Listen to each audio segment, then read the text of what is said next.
Mon équipe s'intitule « Immunité innée chez l'homme » à l'Institut Curie. Nous nous intéressons aux mécanismes fondamentaux de l'immunité. Nous utilisons comme modèle le virus de l'immunodéficience humaine. La stratégie clinique de lutte contre ce virus, donc VIH, qui cause le sida, actuellement, est de placer tous les individus infectés sous traitement. Mais un remède reste nécessaire en raison des problèmes liés aux médicaments actuels d'observance, de toxicité et de coût. Un vaccin thérapeutique ou prophylactique est souhaitable. La question scientifique que nous cherchons à résoudre au laboratoire est la suivante. Pourquoi le système immunitaire est incapable, chez la plupart des personnes infectées, de contrôler la réplication du VIH-1 ? Ici, vous est présentée une courbe typique de progression de l'infection chez un individu au cours du temps, des années. On observe le déclin du taux de CD4, lymphocytes T CD4 qui sont les cibles du virus, ainsi qu'une augmentation progressive de la virémie chez cet individu. Ce qu'on observe, qui est assez remarquable, c'est qu'il existe initialement une réponse dirigée contre ce virus, puisqu'on remarque que la virémie initiale peut diminuer et que le taux de lymphocytes peut remonter. Et donc notre hypothèse est que c'est en fait un problème de qualité de la réponse qui ne serait pas adéquate dans le cas de l'infection par le VIH-1. Donc pour comprendre ce problème et résoudre cette question, nous avons décidé de nous intéresser à d'autres virus apparentés, qui sont en fait des virus de la famille plus large des lentivirus de primates. Le HIV1 ou VIH1 qui est ici provient du chimpanzé. Et nous nous sommes intéressés à un virus apparenté qui est le VIH de type 2, qui lui vient d'un autre singe, qui est le mangabé couronné et qui est plutôt en Afrique de l'Ouest. Pourquoi nous intéresser au VIH2 ? Parce que ce virus est naturellement moins pathogène que le VIH1.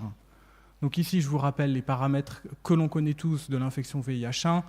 La vaste majorité des patients infectés non traités vont progresser vers le stade SIDA. Seule une minorité d'entre eux peuvent naturellement contrôler le virus. Et donc nous pensons, et d'autres, qu'il existe clairement une incapacité du système immunitaire à contrôler cette infection. Au contraire, le VIH2 présente une infection diamétralement opposée, puisque naturellement, plus de 75% des patients infectés par ce virus le contrôlent, n'ont pas de diminution de leur espérance de vie, par ailleurs. Seule une minorité d'entre eux va, au cours de leur vie, s'ils ne sont pas traités, progresser vers le stade SIDA. C'est un virus également qui a peu disséminé. On le retrouve principalement dans les populations humaines d'Afrique de l'Ouest et donc chez les émigrants de ces pays, mais il n'est pas pandémique à l'heure actuelle. Pourquoi ce virus est moins pathogène et qu'est-ce qui permet son contrôle est quelque chose qui n'est encore pas formellement démontré. Ce que nous pensons, il y a des évidences qui le suggèrent, c'est qu'il y a une contribution apparente du système immunitaire pour contrôler l'infection par le VIH2. Et de manière assez remarquable, les patients infectés par ce virus présentent des caractéristiques d'une réponse immunitaire qui serait souhaitable dans ce qu'on recherche à développer dans une thérapie efficace contre le VIH1. Donc nous utilisons de fait ce virus comme paradigme pour essayer de comprendre quels sont les paramètres immunologiques intéressants, et quels sont les mécanismes de leur induction, les mécanismes fondamentaux dans l'infection VIH. Ça va être ma dernière diapositive avant que je passe la parole à Matteo Gentilly qui va vous présenter ses résultats. Simplement pour vous résumer en une diapositive nos recherches et nos résultats sur environ 6 ans à l'Institut Curie. Ce que nous avons découvert, en fait, c'est que pourquoi il y existe une différence entre le VIH1 et le VIH2. Une des raisons vous est présentée ici, qui est peut-être la raison principale. Le VIH1, qui est pathogène, échappe à la reconnaissance par un type cellulaire du système immunitaire, qui est la cellule dendritique, que Matteo va vous expliquer dans quelques instants. En particulier, il échappe à la reconnaissance dite innée par les cellules dendritiques. Au contraire, le VIH de type 2, lui, est reconnu par ces cellules patrouilles du système immunitaire, ces cellules dendritiques. Et on connaît maintenant plusieurs déterminants moléculaires de cette reconnaissance. En particulier, nous avons été capables de montrer que un récepteur, également appelé senseur intracellulaire, est impliqué. C'est la molécule ici qui s'appelle Cgas. Matteo va également vous expliquer cette protéine. Donc l'intérêt d'activer Cgas et ces cellules dendritiques, ce que nous avons montré, c'est que cela permet deux choses. D'une part, d'induire l'expression de défense antivirale, donc qui vont diminuer la susceptibilité des cellules à l'infection, et par ailleurs d'activer la réponse immunitaire adaptative, donc les lymphocytes T, CD4, CD8. Au contraire, ce qu'on observe, c'est que des cellules dendritiques exposées au VIH de type 1 n'induisent pas ce type de réponse. Voilà. Je laisse maintenant la parole à Matteo.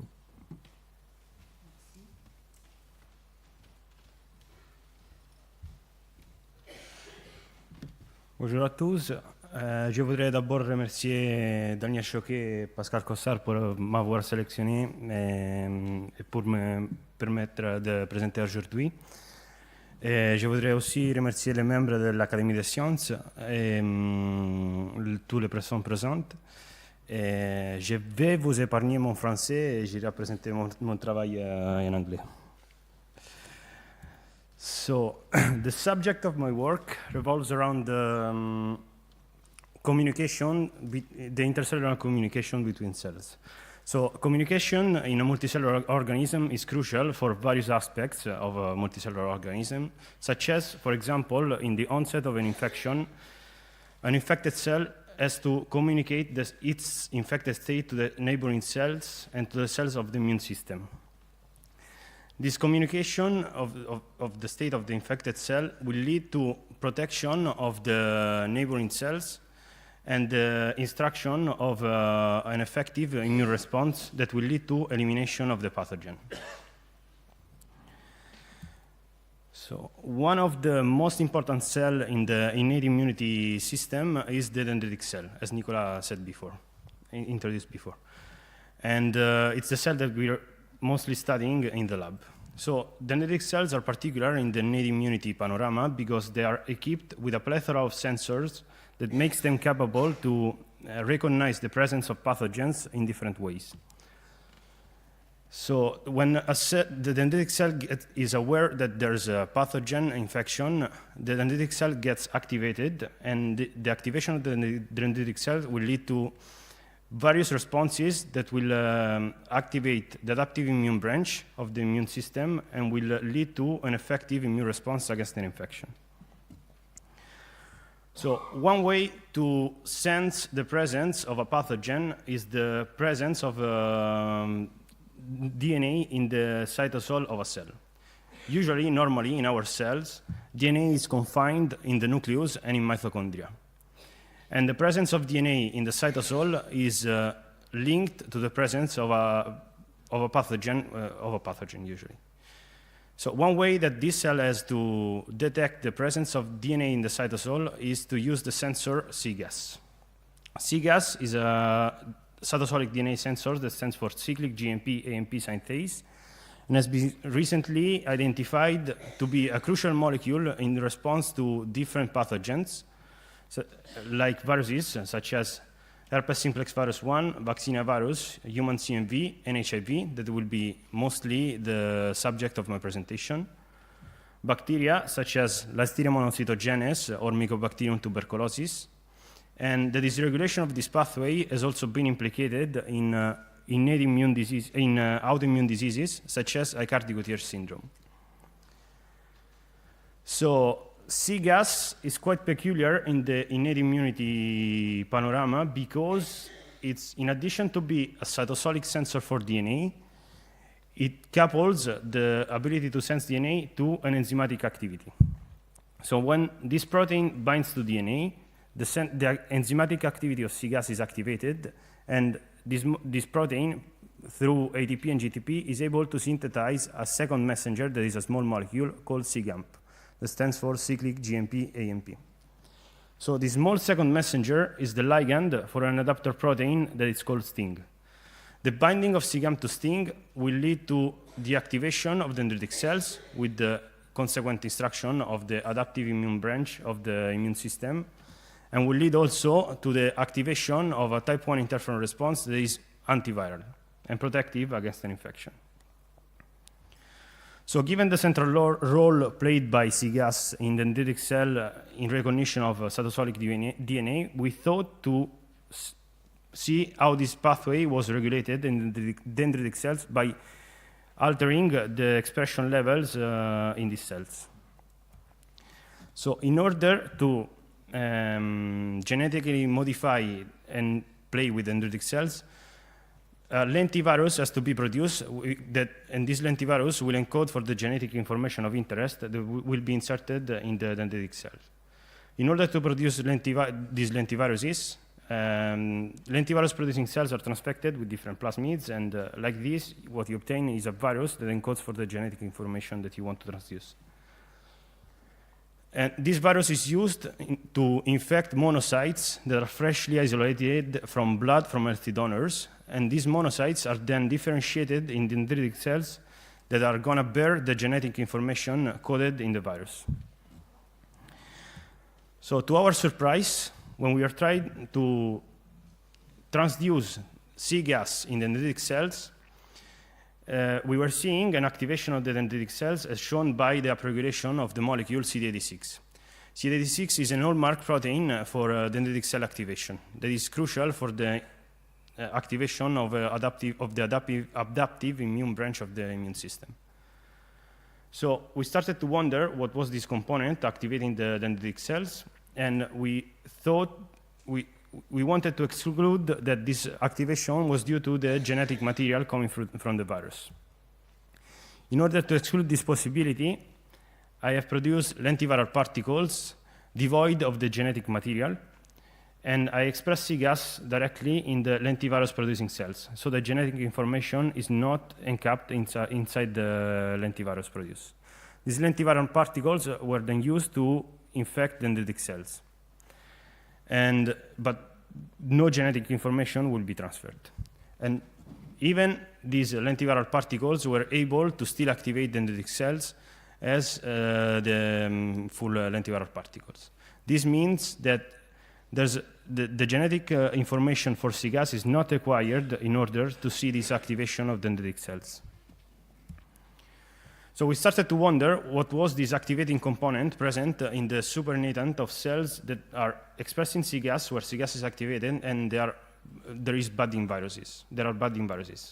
So our main hypothesis was that given that cGAMP is a small molecule, is a small soluble molecule, could be incorporated directly in the virus during the budding process. And this cGAMP could be transferred to the next target cell to activate it. So in order to test this hypothesis, I've produced lentiviral particles as before, and these lentiviral particles were pelleted, and I've extracted small molecules from these preparations, and the extracts were then subjected to mass spectrometry analysis to identify which molecules were present in our lentiviral preparation. And we were able to confirm that cGAMP was present in the extracts of these viral particles by comparing the spectrum of our extracts with the spectrum of the synthetic cGAMP molecule by mass spectrometry. So we wanted to know if this kind of mechanism was also observable for other DNA viruses. And we explored during the onset of an infection, and we explored mostly two different viruses. The first one is MVA, that is a modified version of the vaccinia virus, and MCMV, that is murine cytomegalovirus. These are two DNA viruses that, when infect a cell, their genetic material is recognized by cGAS. So we infected cell with these viruses, and then we got the budding viruses from the infected cells, and then we performed mass spectrometry on the extracts coming from these viruses after the infection. And by mass spectrometry, we were able to confirm that cGAMP was present in both MVA and MCMV, meaning that this process of cGAMP packaging is not peculiar of HIV, but it's a broader mechanism that can be applicable to other enveloped viruses. So, but what is the relevance of having the incorporation of cGAMP in viruses? So given that cGAMP is a small molecule and it's able to activate an antiviral state in cells, we thought that the packaging of cGAMP would be of favor for the next uninfected cell and protective against an infection. To test this hypothesis, we treated monocytes with cGAMP-containing lentiviral particles, or we controlled lentiviral particles. We differentiated the monocytes in dendritic cells, and then the dendritic cells were challenged with a different virus, in this case herpes simplex virus 1, and we check the frequency of the infected cells. And the cells that were treated with CGAM-containing lentiviral particles were protected from the infection with HSV, meaning that the delivery of CGAM during an infection is protective against the infection. So to summarize, when a cell that is expressing cGAS is infected with a DNA virus or a retrovirus, the DNA of the viruses is recognized by cGAS. The activation of cGAS by the DNA leads to the production of cGAMP. cGAMP is a small second messenger molecule that is soluble in the cytoplasm, and during the budding phase of the virus, cGAMP will be, given that the virus is taking with it a little piece of cytoplasm, cGAMP will be incorporated in the budding virus. When the virus will in turn start to infect the next infected cell, the package of cGAMP will be released, and the cGAMP will activate through STING an antiviral response in the uninfected cells that will be protective. So this kind of mechanism could be seen as a way to tag viruses as non-self and to further signify them as danger, because it envisioned the incorporation of a danger molecule directly in the virus. It could be seen as a way to spread an immune signal that will lead to dendritic cell maturation, and this is crucial in order to have effective immune responses against pathogens. And moreover, the packaging of cGAMP, given that it's a passive process, it's presumably less susceptible to immune evasion. So, but this work leaves us with open questions, such as what other molecules can be packaged inside viruses and what are their functions? Does cGAMP incorporation directly affect steps of the viral replication cycle without affecting the immune response, without touching the immune response? And does this mechanism could this mechanism play a protective role in vivo or in host-to-host transmission? And moreover, given that cGAMP, as I said before, is a small molecule that is immunostimulatory, this kind of mechanism could be used and exploited in vaccine development by the incorporation of cGAMP in lentiviral particles. And to this point, we have preliminary data and showing that if we take mice and we vaccinate mice with cGAMP-containing lentiviral particles that encode for a tumor peptide, and the mice are then challenged with the injection of a tumor expressing an antigen. And if we check the tumor growth, the mice that were vaccinated, the untreated mice, in the untreated mice, the tumor is able to grow, while the mice that were vaccinated against the tumor antigen, the tumor cannot grow. Meaning that this kind of strategy could be used in vaccination as well. So to conclude, I would like to thank Nicolas Manel, my director, all the people in the lab that contributed to the work, the two mass spec facilities, the one in Institut Curie and the one in IGR, our collaboration in the unit with the lab of Clotilde Terry, other people in the unit, and our collaboration with Marc Dallot in the CML in Marseille. And I would like to thank you all for your attention.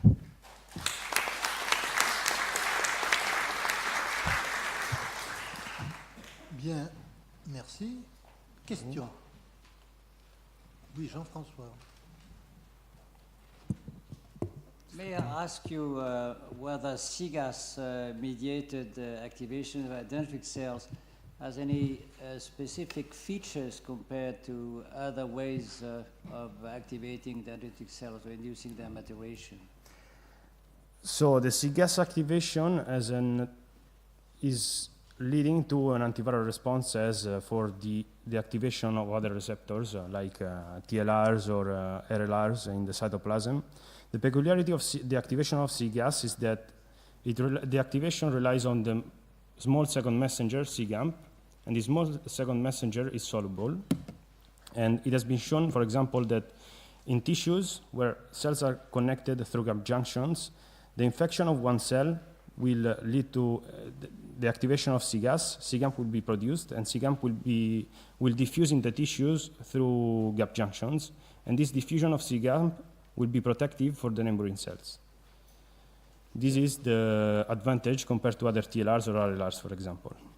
And in terms, for example, of comparison with an interferon response, regular interferon response, we could envision that interferon acts in an autocrine and paracrine way, usually, while incorporation of SIGAMP into viruses will lead to protection of the molecule, and it will allow it to travel through long distances, let's call it like this, in the body.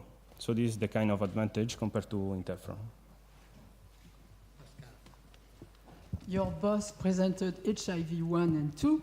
Mm-hmm. So what is the situation for HIV-2 in the case of CGAS packaging? So we tested HIV-2 in actually after infection of HeLa cells, transfection of HeLa cells, and infection of HeLa cells, and we were able to detect SIGAMP in the viruses coming from infected or transfected HeLa cells. So the difference would not rise from this mechanism?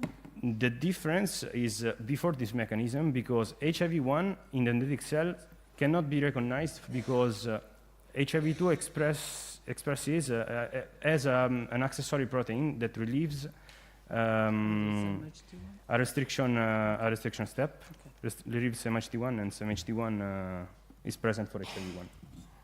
Another question by Daniel. Yeah, so I'm sure you've thought about the issue of concentration and the number of molecules of SIGAMP which are transferred from the donor cell to the acceptor cell. Yeah.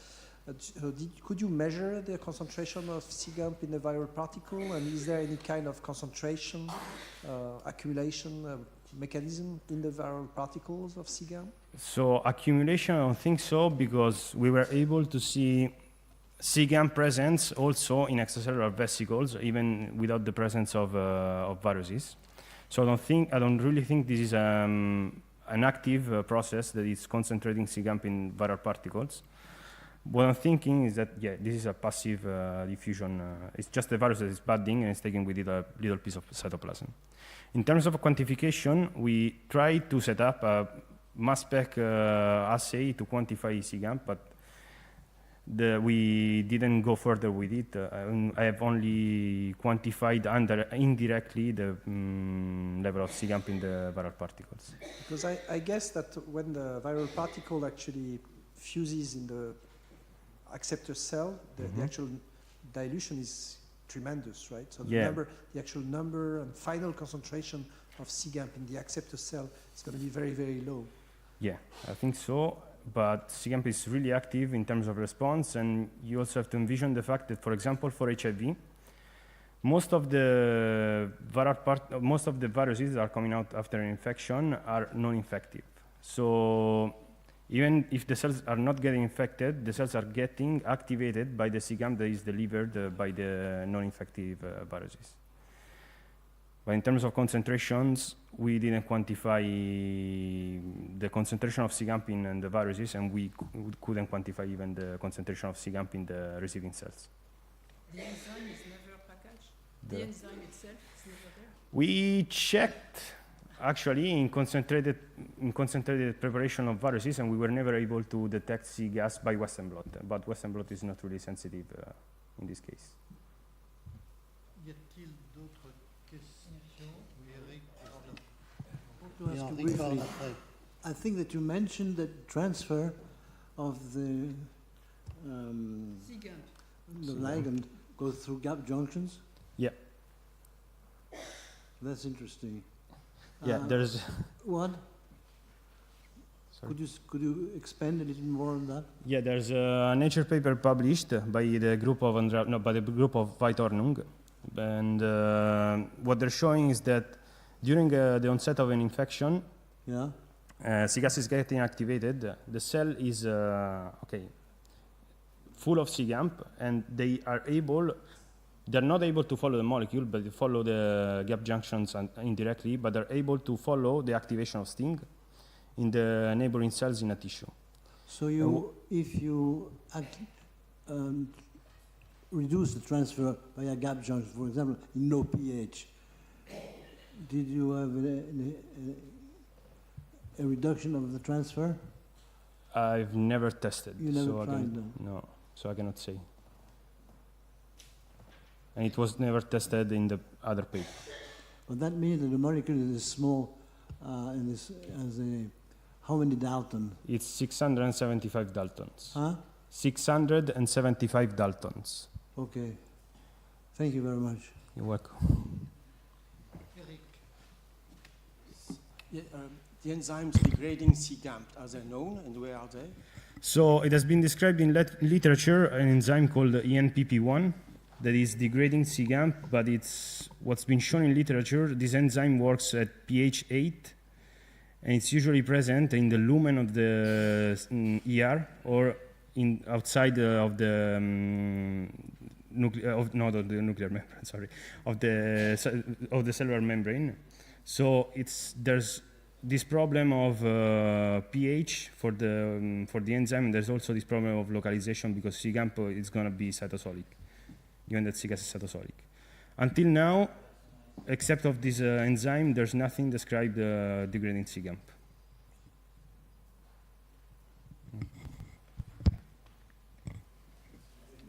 bien, y a-t-il une autre dernière question? S'il n'y a pas d'autres questions, c'est le moment de remettre la médaille que vous allez recevoir, et c'est Pascal qui s'en charge. Félicitations. Et regardez le photographe après.